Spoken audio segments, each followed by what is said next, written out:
Hi, Gallagher. Welcome to the show. Thank you. It's nice being here. Oh, Gallagher Green. I take it you're got Irish descent in there.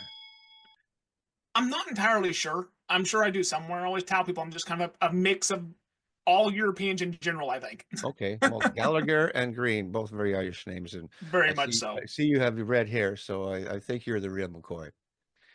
Anyway, we're here to talk about several books that you've got, and I'm looking forward to talking about these books of yours. I don't know much about them, but you're going to tell me all about it, I'm sure. But before we do that, Gallagher, why don't you tell us a little bit about yourself, who you are, where you live, and how you got to the point where now you're writing books? Yeah, I live out in the very, very rural area of Kansas, which, Kansas, USA, I like to say, for some people might not know that. And Kansas is rural as it is, but I am very much so. I mean, I'm 60 miles from the next large city, and so I have lived out here my entire life. And my experience with writing is actually, I started writing about 10 years ago, actually. But before that, I had hardly read much for any books. I had extreme learning difficulties when it came to reading. And so I didn't read growing up at all. I didn't read my first novel until my mid 20s. And I started playing around with writing on a forum for gardening of all things. And somebody on there who's a writer said that I was good at telling stories and I should look into it, and I did, and now I have four novels. And so whatever they said seemed to take, and they saw something I didn't, and because of that, here I am. Well, telling stories is the key to writing, I suppose. It is. So when you discovered you can tell stories, was that a surprise to you?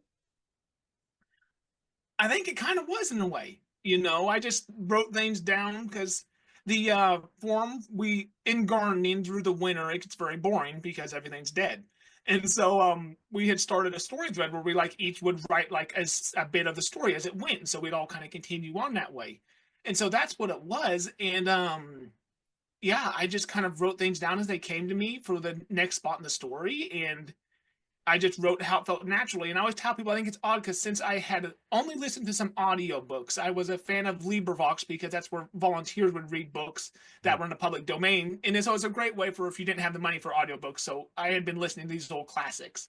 Yeah. But I think my lack of reading made me tell stories a little different because I wasn't copying anybody. I was just writing it down how they were in my head. And so I think it made it a little bit more unique than I had actually realized. And as people have started reading my novels, they'll say that, my storytelling is a bit different than they're used to. And I think that's kind of what it is I just write it down how it's in my head and I don't have so much outside influence for better or worse. I do Mm. understand, there's probably some influence that would have been probably pretty good for me at times, but that's how it is. All And right. it's worked. So, All right.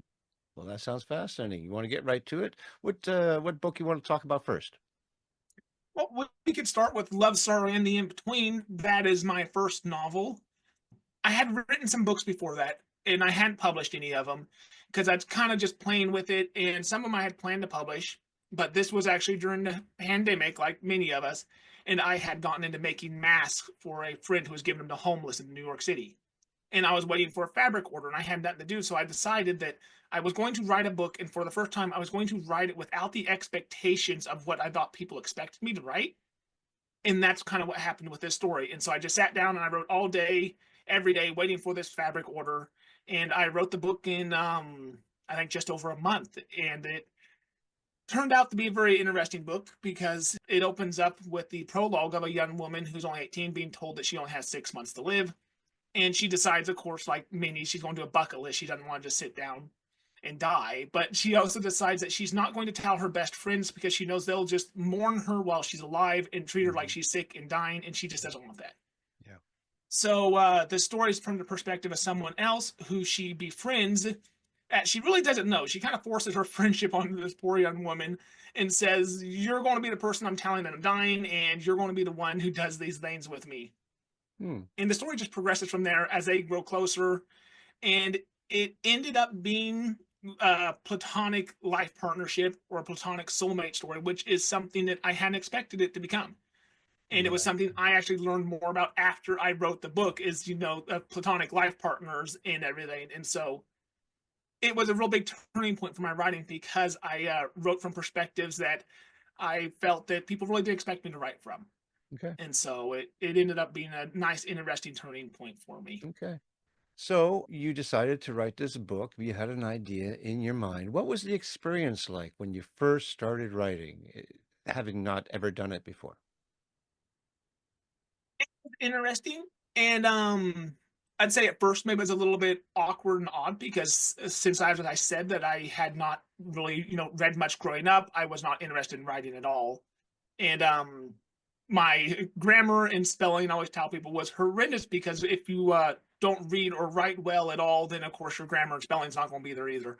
Right. And so that's something I have improved on greatly as I've gotten into writing, of course. But really, the experience was for the most part. At first, it was a little bit odd telling people I was writing because they were just everybody I tell they're like, you wrote something. They just so totally didn't expect it from me, and so it's been interesting experiencing that as that changed. And then also with this first book I wrote, this first actual published book, learning to write emotion to the extent writing something that's a very emotional story instead of something that's just what you think people would want to hear. That was a big turning point and something that was a big change when I kind of taught myself how to. I don't know if I'd say taught myself how to do that. More like I finally Mhm. found the right story to tell, where it Okay. just came out that way. Right, right. And so did you use an editor? I I'm somebody who does not heavily edit. I don't really, I know some people who edit over and over and over, and when I write a story, they're pretty well finished. I just have to go through and fix all the any errors that have been made, and some of them can be quite crazy, and I don't know how they ended up there. But after Hmm. I have gone through the edit once or twice myself, then my mom's actually my editor, and Okay. she's much better at spelling and grammar than I am. And so between the two of us, we catch everything and we haven't really had very many issues or mistakes or anything. Okay. And so someday I'd probably like to get an editor to maybe try to speed things along because it's always slows you down when you're having to do a lot of that work yourself. But Right, right. Well, my experience has been by talking to so many authors that the writing of the book is the easy part, and you could actually pull it off for next to nothing because this is you in front of a screen and typing away. And then you have to open up your wallet if you really want to mean business with editors and alpha, beta yeah. readers. And it doesn't stop there because if you want to actually market your book, then that's going to cost you money and all kinds of things begin to unfold. But let me ask you, this first book of yours, how's sales for it, and what did you do to market it? Sales and marketing have been a little more difficult for this because since it is a contemporary literature, that's a little bit of a harder market to sell to. It seems like than just like straight up romance, which always seems a little bit easier. The same with like thrillers and action. But it hasn't been too bad. I've kind of I'm on very active on TikTok and then also somewhat on Instagram. And so I have tried to really and I have gained some followers through there. Some people have really followed my work. And so I kind of just keep promoting it and pushing it. And then I've done some paid ads and I'm learning about paid marketing, but Yeah, learning about paid marketing is expensive because when you make mistakes, you're paying for ads. And so yeah, but so I've done some of that and I've been working and it's been slowly gaining. I'm getting sure, there. And so it's feeling more solid all the time. sure. Have you thought of entering your book or any of your books into an award? We can enter it. You have to pay for that, and then Yeah. maybe you win Mhm. an award. Have you done that? Every year I do enter my newest work because they have to be the work that came out that year into the Lammy Awards Okay, because the majority of everything I've written so far is LGBTQIA in some fashion or another. And good. so the Lammy Awards are about the biggest awards when it comes to that. And so I do enter there every year. And I'm just getting ready to actually do that here in the next few weeks with my newest book. Oh, great. That sounds great. That sounds great. So that's your first book. Yeah. What was your second book? The second one, the first book was a standalone, but the second one ended up being the sequel to it because I tell people straight up front. In the first one, the main character Zoe, she dies at the end. It's about the end of her life, and so that's not a surprise. And so I found myself though after I had written it and published it and it was out, I wanted to tell about her friends who had become a bigger part of the original story than I'd planned. Because when somebody dies, they leave all these people behind who are then dealing with the loss of this person. Mm. And so I wrote the second book and I moved ahead 3 years of basically her friends still haven't gotten past it. They're still working at it. It's still, it's difficult when you lose somebody that's that close to you. And I brought in a young character a 7-year-old little girl who has albinism, because I like to try to represent different peoples and everything in my book who don't always get representation. Hmm. And I honestly don't remember why or how I thought of the idea of having a character with albinism. And so I did a lot of research into that, and I did my best to make sure, because I always want to make sure I get my representation right. My biggest fear, I tell people, is that I get representation of somebody wrong. That is just a horrifying thought to me. So I try my best to make sure that never happens. Exactly. Yeah. And so, but it's about a young girl who basically runs away from her adoptive family because it just isn't working, and she ends up in the mix. And it's a whole story about found family, really, of that you don't have to actually be related by blood to be closer than a lot of families. And Yeah. so that's what the story came out to. And basically, when this little girl comes into their lives, she kind of snaps them out of their years long grief and makes them reflect back on things and what's actually going on, and makes them actually see on where they're at in their lives and on how they need to do something, and that this isn't a sustainable way to just continue on constantly in mourning. And so it ended up almost being more emotional in the first book, Mm, because that is a hard subject for anybody. yeah. But yeah, it basically just dealt with the friends left behind after they lose somebody that they love so dearly. So is now that story closed, that chapter closed, or you think you want to continue with it? I think there's actually going to be another book. It might be the next thing I actually write when I'm done with my current project, about the little girl with albinism. And I want to kind of write a coming of age about her and Sure. as she grows up, because I feel like she's the only character that hasn't been wrapped up because she was still a child.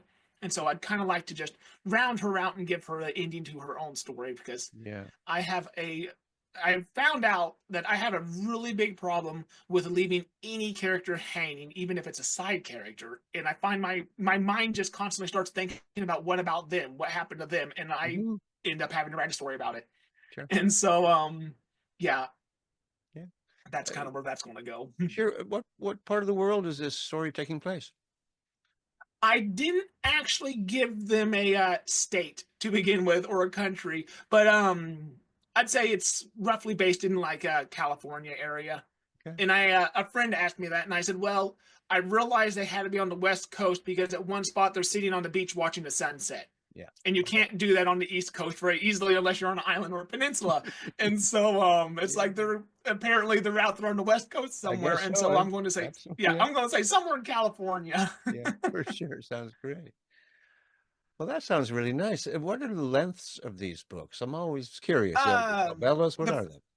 Yeah, the first book is about a 300-page novel. I Oh, mean, it's really? a There it full is. Yeah. sized. And Yeah. then the second one, it's quite a bit bigger, and Yeah, it's I usually think the case. it's over 400, I think. Yeah. And so, yeah, And so you were pumping this out in a few months, you said. yeah, that first one came out and just I got it finished up writing that first round of writing in just about a little over a month. And so Oh, wow. I really just, sometimes you'll have a story, and if you know it well enough in your head, it makes the writing easy. Sure, of course. And Yeah. so I just recently finished the first draft of something else, and I spent over a year writing it. And I tell people the mistake was I had the idea and I instantly started writing it, and I didn't let it sit. And so once I started writing it, I realized, like, I don't know these characters. I don't know where they want to go. And so Hmm. it took me a lot of time to kind of figure them out as I went. So Okay. this story, for some reason, the characters just came easily. They flowed really well, and so it went fast. And I won't say that's always the case, but you Yeah, just kind of have to go as it goes. of course. Let's move on to your third book. Which one was that, and The when third was one, that written? the third one is Anti-Aging Cream, and it's a rom-com. I actually wrote it the same time as the second book, Born of Death. I had this weird idea of, since the other book was more emotional and much more some books can be very emotionally taxing to write. They really take a lot out of you. And I thought, I'm going to write a romantic comedy at the same time. It's light, it's funny. Okay. And it ended up just meaning it took me twice as long to write both books. And so it wasn't a time saver, but it Mhm. was a little interesting writing two different stories at the same time. I'm not sure I recommend it to anybody, but it's what I did. And it's about a woman who's in her mid 40s, and the story opens with her walking along the side of the highway in Texas because she was carjacked and lost everything she had. because she was recently divorced and set out on her the kind of start a new life. She thought she'd Yeah. start over. She lost everything pretty much in the divorce, and within a couple hours of leaving and driving across country, she gets carjacked and loses everything. And that's just kind of how things are going. She grew up in a conservative Christian family, and this also kind of brings on the onset of a little bit of a loss of faith because things, when you have one thing go after another, it's a little bit hard to Mhm. think that anything good's watching over you. Yeah. But she ends up hitchhiking with a woman who drives semi, who basically tells her you can't be walking out here along the highway, you want to die. Yeah. And so she ends up riding with her. And this is a sapphic story, so it's also late coming out. And so Okay. yeah, it's a rom com because without giving anything away, she basically decides that the woman driving the semi says, "Well, if you don't have anywhere to go, you can just ride along with me in the semi. I'm heading across country hauling loads." And she's based out of New York State, so if you want, you can just end up there. So you can just ride with me as long as you want because you don't have anywhere to go, you don't have any money, and so she does that. So it's kind of just a story about them going across the country is what the first half of the book's about, and then yeah, it's about her just kind of figuring out a lot about herself, Yeah. realizing the mistakes she made getting married really young and not mistakes, but you realize there's a lot you didn't learn before that happened. And Yeah. so, Yeah. yeah, it's just a nice rom com and kind of rediscovering of yourself at a later age. Wow. Excellent. Reminds me of someone I knew who didn't get carjacked, or nor they were in a truck, but same thing happened to her, and unfortunately, she passed away recently. She's a good friend of mine, and yeah, you just made me think of her. I mean, it was really good. Yeah, cool. Not too many coming out stories. There must be a market for the LGBTQ books, type of thing like that. I know Yeah, I've there seen is. podcasters who specialize in that. Yeah, Yeah. yeah, there is, and it's getting stronger because for a long time there's it was what in the book industry we'd call MM books, which is male male, and that was more popular because they're actually very popular with straight women. It Hmm. turns out, and that's actually like one of the biggest markets of those books.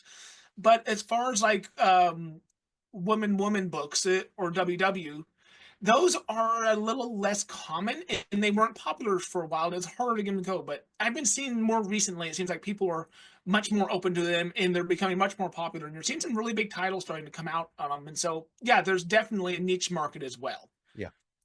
So anti-aging cream. Who did the design for that? I do all my own cover design.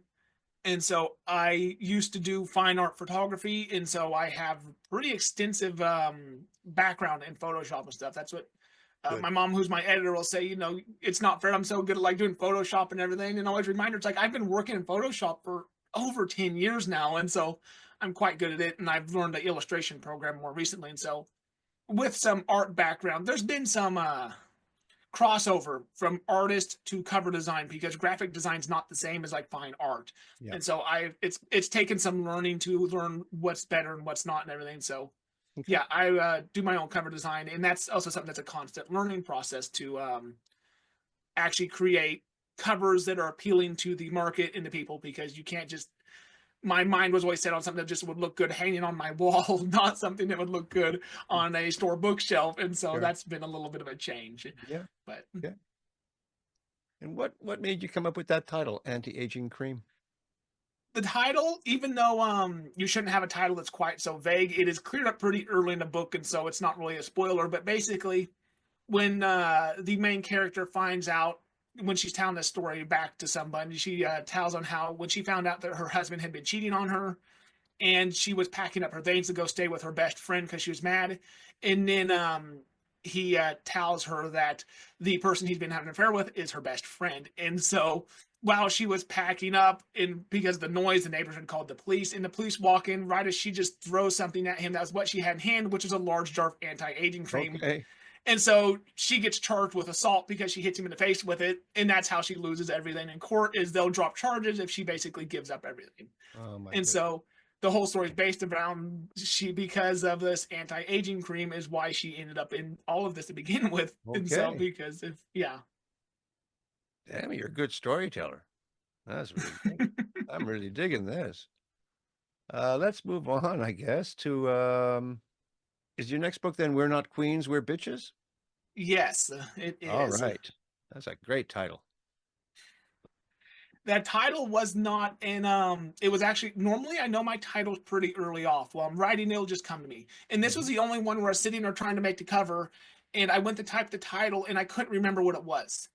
And I told myself that is not a good title. If I wrote it, I'm making the cover and I can't remember what my own title is. And so I decided I need to come up with a new title. And it's actually a line from the book is "We're not queens, we're bitches," because this is actually a book from the first two books. This is a side character. She was in like one line, and she was kind of an antagonist who was in the other books just to be a not so nice person. And she was an alcoholic, and so this is a year sober, and so I wrote about her kind of trying to get her life on track after on the path of sobriety. And "We're not queens, we're bitches" comes from she hits a point when she realizes that her trying to become a better person, because she was a very not nice person, and her turning point was when she did something that actually ended up physically harming a child. And that's when she kind of breaks and realizes she has to change. And so she decides to become a nicer person, of course, as you would. But in doing so, she instantly starts getting just walked over by everybody. A year in, people are treating her terrible, and she finds herself just like getting groped at work and stuff. She finds herself just not saying anything and putting up with it because she's trying to be a better person. She's not trying to start anything anymore like she used to. Mhm. And so the book's kind of about her starting over from that point and realizing that she needs to be the quote bitch she used to be to a certain extent, because she's sick of people taking advantage of her just because she's trying to be a good person. Right. Mm. And so the title comes from when she's with her sister, and her sister's listening to some pop song who's saying on how everybody's queens, and she just says what trash it is, because you can't say that someone who's just been abused or beaten or anything, you can't say, hey, it's okay, you're still a queen. And she says you need to get used to the fact we're not queen for bitches. Right, right. And so that's where that came from. So it's also just kind of a story about her finding her own path after a lot of issues and the trauma she's faced in her past. And so Yeah. Yeah. Curious, who's that picture behind all the ripped paper? it's a stock image. That's her, but it's a stock image. Okay, all right. Yeah. Do you have to buy that and pay for it, or how does that work? Yeah, yep. You want to make sure you always use a reputable stock site, or otherwise you'll have copyright issues. Yeah, for And sure. I was a photographer with my fine art photography, so I know quite well about copyright and stuff. And people always tell me you should just take your own pictures. Like, I live in the middle of nowhere. I don't have anybody to take a picture of. I need people to take pictures of if I'm going to do that, and I don't have any. How long is that book? We're not queens or bitches. That it says it's a novel, so it's got to be Yeah, a good it's a size. novel. It's on the shorter end. What is I got here? It's just about 270 pages. Sure. And so it's a little bit on the shorter end of a novel, but a novel nonetheless. Okay. And so I But, originally had started writing it as a short story or like a novella, and I yeah. was planning on it being like 20,000 words maybe, or just kind of short story length. Hmm. And it just kept going, and Yeah. then it just ended up being a short novel, and so that's kind of how that goes. I don't like to cut stories short if there's still something to be told. When did that book come out? That book just came out in, let me think, August. Okay. And so And yeah. it's November right now. How are your books being received? Do you have a sort of a following that people just like to see what you're? Um, yeah. To anti-aging cream's done the best, because once again, it's in that rom-com category, which is always more popular, and it's also on Kindle Unlimited, so that one also makes it a little easier and more accessible to people. Yeah. And Yeah. so it's done a little better, and I've done a little more ad work with it, and it's more consistent to be able to get readers on. The others are a little bit more difficult just because they're on harder subjects. Like I said, they're always a little bit of a harder sell. Yeah. But yeah, no, generally the people who have read them have really liked them well, Good. and they've appreciated the content in them, and they've really connected with them. With that first book, Love, Sorrow, and In Between, one of the most scary things is when somebody had written me on TikTok and said they were interested in the book and they wanted to know a little bit about it and stuff. And so I said, told them, and they said, okay, yeah, and they went and bought it. And then they wrote me back and they said, yeah, they just read it. And they weren't sure because their best friend passed away 2 days before it came. And they decided to start reading it. And I honestly was really worried because I didn't know how triggering or difficult this could be. But they Right. said it was really nice. They said really kind of helped them understand and get closure from it and stuff. Mhm. So that was a good relief that first off, I didn't cause somebody more pain than needed, and that it Mhm. was actually kind of helpful to them. All right. That's nice. That's really nice. What are you working on right now?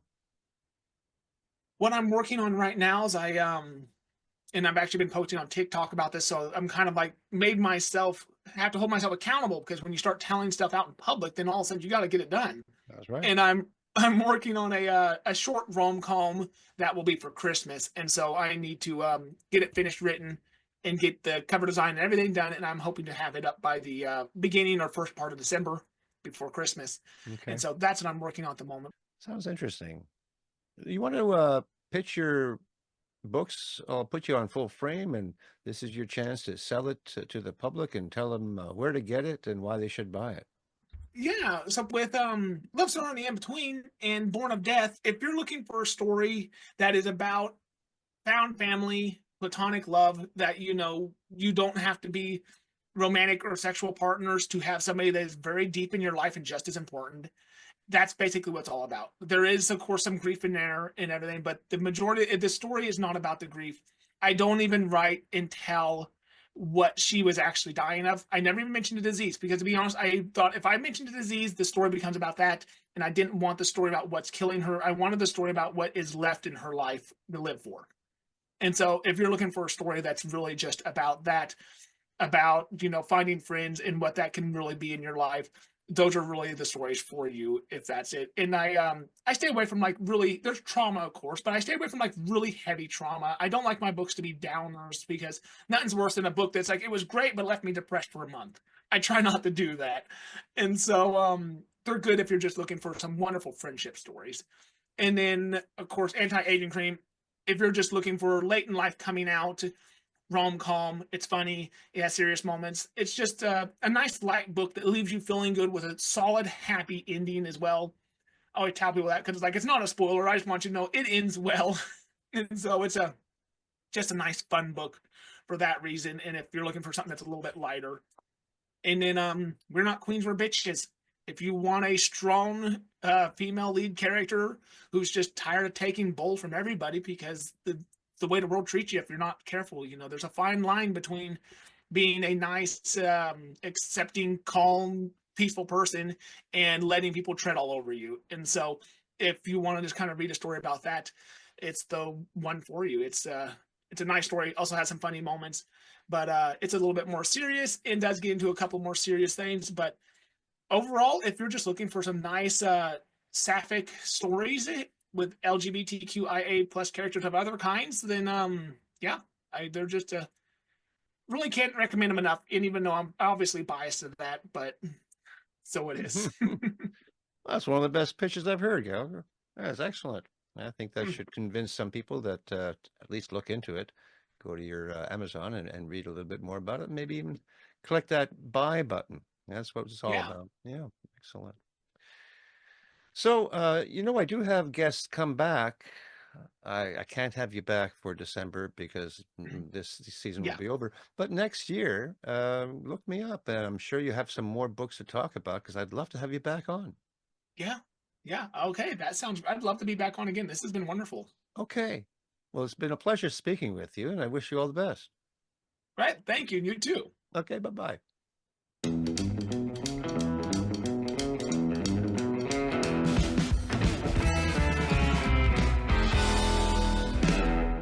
Thank you for watching. If you've enjoyed this week's episode, and if you like what I do here on Tell Me About Your Book, then I invite you to hit that like button, subscribe to the channel, and even leave a comment if you wish. And if you are an author, I would sure love to hear from you. Until such time, keep on writing, and remember to be kind to one another.